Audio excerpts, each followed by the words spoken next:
अली का घर भी क्या घर है कि उस घर का हर एक बच्चा माशाअल्लाह जहाँ देखो वही शेरे खुदा मालूम होता है ना। जहाँ देखो वही शेरे खुदा मालूम होता है। मसूद गाजी की गली में रहते हो तो फिर गाजी वाले बनो, गाजी वाले बनो।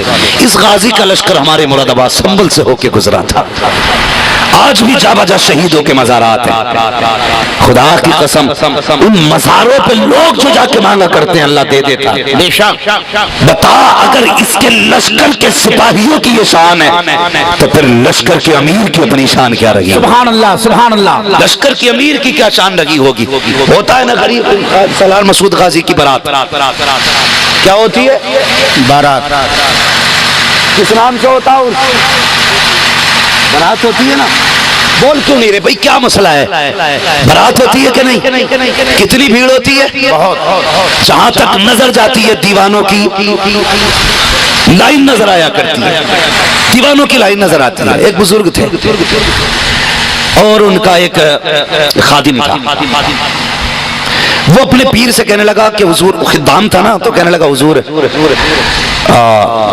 इजाजत दें, मैं गाजी की ओर से जाना चाहता हूँ। सुभान अल्लाह। तवज्जो है आप लोगों को? थक गए आप लोग? कुछ लोग ये बीमार जैसा चेहरा लेके बैठे, भाई ये नहीं होना चाहिए। अगर जाग रहे तो कहते हैं जरा या रसूल अल्लाह। जिन्होंने पगड़ी पहन रखी है भाई, तो वो तो हमारी पार्टी के लोग हो गए ना। तो ये पगड़ी वाले लोग क्यों नहीं बोल रहे? याद रखिए, पगड़ी दो ही लोगों के बनती है, या तो आला रुतबे वाले की बनती है या फिर जिसका नंबर मरने में आने वाला होता है उसकी बनती है। हमारे गांव में यही होता है। जब गांव में कोई बड़ा चला जाता तो फिर सबसे बड़ा चुना जाता जी, उसके पगड़ी बांधी है, वो बड़ा खिसियाता। औलाद कहती हमारे अब्बा बड़े चुने गए, वो कहता चुप हो जा, नंबर मरने वालों में आ गया है जी। तो डरिए ना पगड़ी वालों, तैयार है ना आप लोग? तब पगड़ी वाले माशाअल्लाह। मैं हिम्मत कर रहा हूँ बोलने की, बस हुजूर की दुआओं के सदके हिम्मत कर रहा हूँ। मुझे नहीं बोलना चाहिए लेकिन बोल रहा हूँ। जरा कह दे या गौस या रसूल अल्लाह। सुने वो कहने लगे हुजूर इजाजत देना, तो मैं जाना चाहता हूँ गाजी की बारगाह में। पीर साहब कहने लगे चल रहे, बहुत भीड़ रहती है, क्या करेगा जाके, गर्मी। रोक दिया।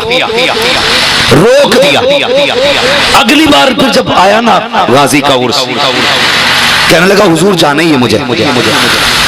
तो फरमाने लगे जाएगा? अच्छा कि जी। अच्छा सुबह आ तो बताता हूँ। सुबह हो गई, आया हजरत काम में अपने मसरूफ रहे। फिर सारी हुए, अच्छा बोले जोर बाद आप फिर बताऊंगा।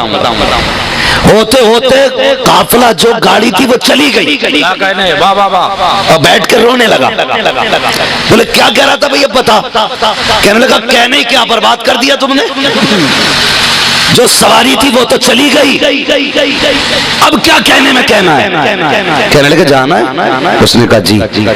फरमाने लगे आपने कागज लिया, लिखा, लपेटा, हाथ में दिया और कहने लगे ला जा, इसे ले जा। कहने लगा जाऊंगा कैसे? कागज तो दे दिया। फरमाने लगे परेशान क्यों होता? उसने कहा अच्छा चला तो जाऊंगा, लेकिन दुआ करना, मैं गाजी से मुलाकात करना चाहता हूं। माशाअल्लाह माशाअल्लाह। फरमाने लगे चलिए कागज ले जा और आंखें बंद कर। उसने आंखें बंद की, कहने लगे 3 कदम चल। 3 कदम चला, बोले खोल दे आंखें। देखा तो गाजी की चौखट पे खड़ा। सुभान अल्लाह, सुभान अल्लाह। जो गाड़ी पहले चली थी वो बाद में आई, खुद पहले पहुंच गया। बताया था मिलेंगे काका, एक दरख्त है उसके नीचे बैठ जाना। दरख्त ढूंढा, बैठ गया नीचे जाके। कोई सवार घोड़े पे आया, उसने आके पूछा कहां से आया? कहा फला पीर की चौखट से। फरमाने लगा उन्होंने कोई खत दिया? कहा हाँ। उन्होंने लिया, उन्होंने हाथ में लिया, फिर उन्होंने उस पर कुछ लिखा। फरमाने लगे ये मेरी तरफ से ले जाना। कहने लगा आया तो था, अब जाऊं कैसे? फरमाने लगे जैसे आया था वैसे ही चला जा। उसने कहा उन्होंने भेजा था, अब कौन भेजेगा? फरमाने लगे आंखें बंद कर। इन्होंने आंखें बंद कराई, 3 कदम चलाया, आप देखा तो पीर की चौखट पे था। बस फिर क्या था? कहने लगा हुजूर बात समझ में नहीं आई, भेज भी दिया, आ भी गया, लेकिन एक बात बताइए खत में क्या लिखा था? ना आपने बताया ना उस बाबा ने कुछ बताया। कहा मैंने उसमें सिर्फ इतना लिखा था, इतनी गर्मी में इतनी लोगों को क्यों परेशान करते हो? क्या कहने, वाह वाह वाह। इतने लोगों को इतनी गर्मी में क्यों परेशान करते हो? तो कहा फिर उन्होंने क्या लिखा? तो कहा उन्होंने ये लिख दिया, तुझसे एक नहीं रुकता, मैं लाखों को कैसे रोक सकता हूं? जिंदाबाद जिंदाबाद, सुभान अल्लाह। तू अपना एक न रोक सका, मैं अपने लाखों को कैसे रोक दूं? कहने लगे हुजूर ये तो बताओ वो था कौन? फरमाने लगे कोई और नहीं, वही अली का बेटा मसूद गाजी। सुभान अल्लाह सुभान अल्लाह। हाँ, ये शान है मेरे गाजी की।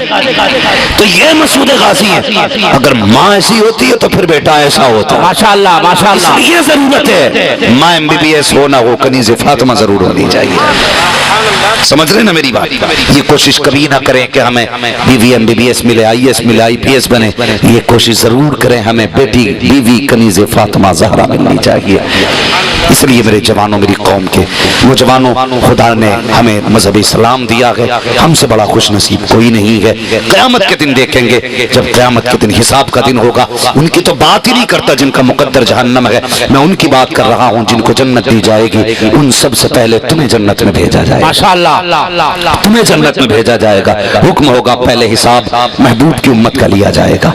तो हुजूर की उम्मत में हम आते हैं। अल्लाह हमें हुजूर की ही मोहब्बत में मौत नसीब फरमाए और क़यामत के दिन उन्हीं के झंडे के साए तले हम सबको जगह नसीब फरमाए। इसलिए मेरी गुजारिश है भाइयों, मजहब इस्लाम पर पाबंदी के साथ अमल करें, अपने घरों में शरीयत और दीन के हुदूद को लागू करें। अपनी बहन बेटियों को ये समझाएं कि तू दुनिया के लिए नहीं आई है, तू सिर्फ निज़ाम मुस्तफ़ा के लिए दुनिया में आई है। कदम बहके तो बहकने से पहले ये देखना मुस्तफ़ा ने तुझे क्या से क्या बनाया है, तेरा क्या वजूद था, तू कहाँ पहुँच गई। इंशाअल्लाह अज़ीज़ कभी बाकी जिंदगी और सलामती दोनों रही, खैरियत रही, अल्लाह चाहेगा तकरीर कभी फिर हो जाएगी। बस मेरी गुजारिश इतनी है कि हम अपने घरों की हिफाजत करें, बेटियों की हिफाजत करें, अपने घरों के अंदर दीन मुस्तफ़ा को लाजिम करें। सारे लोग कलमा शरीफ पढ़ लीजिए, ला इलाहा इल्लल्लाह। जोर से पढ़ लीजिए, ला इलाहा इल्लल्लाह मुहम्मदुर रसूलुल्लाह व मा अलैना इल्लल बलाग। अस्सलामु अलैकुम व रहमतुल्लाहि व बरकातुहू।